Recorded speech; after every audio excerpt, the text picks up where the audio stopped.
안녕하세요, 메슬로입니다. 파리FC가 47년 만에 리그왕으로 복귀하면서 마침내 리그왕에서 파리 더비를 볼 수 있게 되었습니다. 그동안 리그왕에 여러 지역 간 라이벌 구도는 있었지만 파리 생제르맹의 경우에는 뚜렷한 지역 라이벌이 없어 흥행 측면에서 아쉽다는 평가를 받아왔는데요. 25-26 시즌부터 에펠탑의 주인을 가르는 두 팀의 더비가 펼쳐질 예정입니다. 그런데 원래 파리FC가 파리 생제르맹의 뿌리였다는 사실을 알고 계셨나요? 1969년에 파리FC가 근교의 스타드 생제르맹 구단과 합병해 파리 생제르맹으로 재탄생한 것이라고 합니다. 일대 인프라 감독 선수단은 스타드 생제르맹을 대부분 승계했고 파리FC는 재정 지원을 주로 맡았다고 하죠. 이후 이들은 단 한 시즌 만에 일부러 승격하는 데 성공했지만 파리의 시의회가 파리라는 팀의 정체성을 강조하기 위해 팀의 이름을 파리FC로 바꿀 것을 요구했고 이때 갈등으로 파리FC와 파리 생제르맹으로 다시 갈라지게 된 것이라고 합니다. 당시 1부 리그 자격은 파리FC가 유지했다고 하는데요. 반면 파리 생제르맹이 아마추어 팀으로 강등되어 3부부터 다시 시작해야 했습니다. 그러나 이들의 운명은 얼마 안 가 뒤바뀌고 말았습니다. 1974년 파리FC가 강등되고 반대로 2부에 있던 파리 생제르맹이 리그왕 승격에 성공한 것이죠. 그리고 파리FC가 원래 쓰던 파르크 데 프랑스 구장에 대한 우선권이 파리 생제르맹으로 넘어가면서 이때부터 파리 생제르맹의 홈구장이 되었습니다. 이후서부터 파리FC는 오랜 기간 하브리그를 전전하며 보잘것없는 팀으로 전락했습니다. 긴 시간이 흘러 2015년이 되어서야 2부로 복귀할 수 있었는데요. 그렇게 잊혀져간 이들은 지난 2024년 10월 정말 뜬금없이 프랑스의 최고 부자인 아르노 가문이 파리FC를 인수할 것임을 발표하면서 다시 주목을 받았습니다. 그렇다면 아르노 가문이 누구냐? 세계 최대 럭셔리 기업인 루이비통 모ët 헤네시의 오너일가로 대표적으로 루이비통, 디올, 셀린느, 태고 이어 불가리, 돈피리뇽 등 굵직한 브랜드를 보유하고 있는 그룹입니다. 여기에 레드불까지 소수 지분으로 합류하게 되면서 파리FC는 어느덧 아르노의 자본력과 레드불의 운영 노하우가 결합된 단숨에 잠재성이 있는 구단으로 발돋움하게 되죠.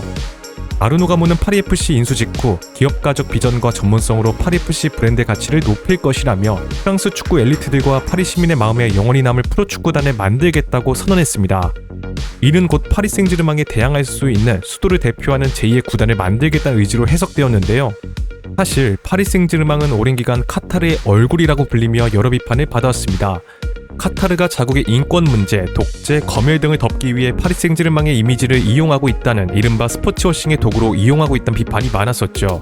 일부 팬들 사이에서도 파리 생제르맹이 프랑스 구단인지 카타르 구단인지 정체성에 대한 문제가 제기되기도 했습니다.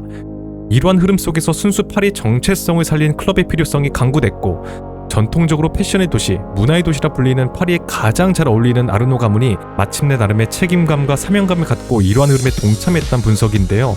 물론 이 인수가 이들에게도 분명 이익이 되기 때문에 나선 것이겠지만 이들의 태도는 생각보다 단순한 투자 그 이상을 넘어서는 것이었습니다. 프랑스 재계 1위 가문이 직접 프랑스의 수도 클럽을 육성하겠다, 우리가 파리에서 받은 사랑을 시민에게 돌려주겠다 라고 말한 것을 통해 알 수 있듯 이는 기업의 사회적 책임, 즉 CSR 관점에서 해석될 수 있는 부분이었죠. 다시 말해 단순한 수익 사업이 아니라 파리라는 도시와의 상생을 전제로 한 프로젝트인 셈입니다.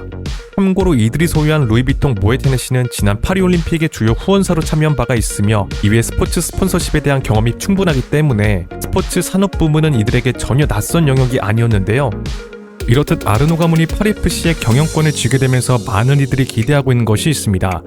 바로 이들이 보유한 명품 브랜드와의 크로스 마케팅이죠. 유니폼에 디올 로고가 새겨진다거나 경기장 VIP존에 루이비통 라운지가 생긴다든지 럭셔리와 축구가 결합된 새로운 형태를 볼 수 있다는 것입니다. 실제로 아르노 가문은 자신들이 보유한 브랜드와 콜라보 가능성을 공식적으로 언급하기도 했는데요.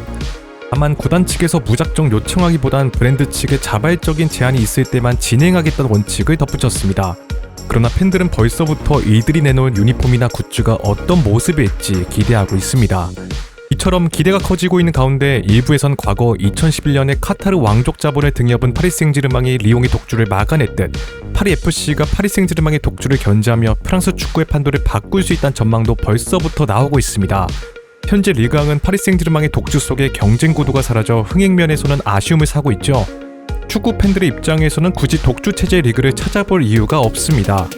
또한 리옹, 보르도와 같은 전통 강호들이 몰락한 지금 새로운 경쟁 구도의 필요성이 더욱 절실한데요.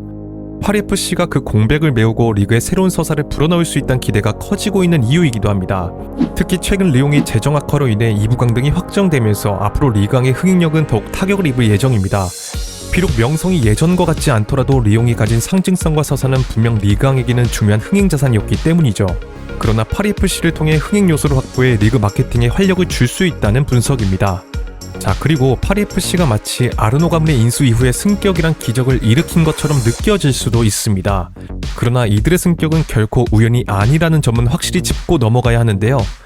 이들의 승격은 철저히 기획된 장기적인 프로젝트의 산물입니다. 사실 파리FC는 최근 수년간 2부 리그 상위권에서 꾸준히 승격 경쟁을 펼쳐왔습니다. 이는 점진적으로 정비해온 행정체제, 체계적인 인재 육성 시스템, 브랜드 개발 전략 등이 기반이 되었기 때문인데요. 물론 이러한 운영관리만으로는 리그왕 복귀를 절대 이룰 수는 없습니다. 2020년 이후서부터 투자자들을 꾸준히 유입시켜 재정 상황이 개선된 것도 크게 한몫했죠.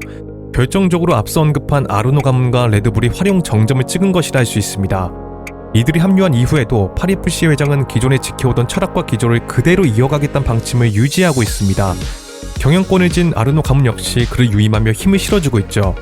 그리고 최근 승격 이후 페라치 회장은 세리아의 아탈란타식 개발 모델을 모방하겠다는 의지를 서슴없이 밝혔습니다.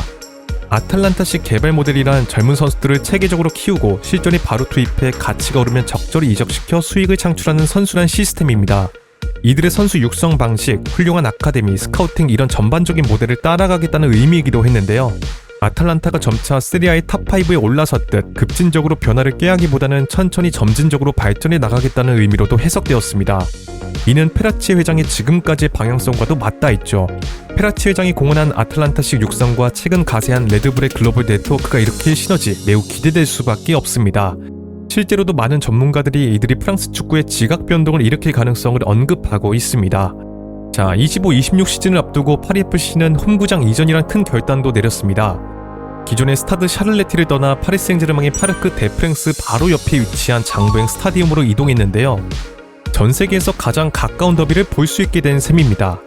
그런데 이전 과정에서 현재 레드불 글로벌 축구 부문 총괄인 위르겐 클롭이 아주 중요한 역할을 했다고 하죠.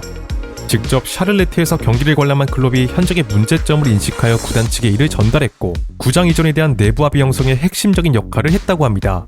그렇게 모색 끝에 럭비팀이 사용하고 있는 장부행 스타디움을 홈구장으로 낙점하고 협의 끝에 이전할 수 있게 되었다고 하는데요. 이곳으로 온 데에는 파리 팬층을 분산시키겠다는, 그들로부터 팬을 빼앗아오겠다는 전략적인 의도가 기조에 깔려 있었습니다. 이처럼 아르노 가문은 파리를 대표하는 구단을 만들겠다는 야심을 숨기지 않고 있죠. 이들은 서로 너무나 가까운 거리에 위치해 있기 때문에 앞으로 파리 더비의 분위기가 더욱 고조될 것으로 기대되고 있습니다. 루이비통과 레드불이란 날개를 단 파리FC, 이번 여름 대규모 투자를 유치할 예정이라고 하는데 과연 이들이 파리 생제르맹의 독주를 막아설 새로운 주연으로 떠오를 수 있을까요? 네, 오늘의 영상은 여기까지고요. 재밌게 보셨다면 좋아요와 구독을 부탁드리며 다음에는 더 재밌는 컨텐츠로 찾아뵙도록 하겠습니다. 감사합니다.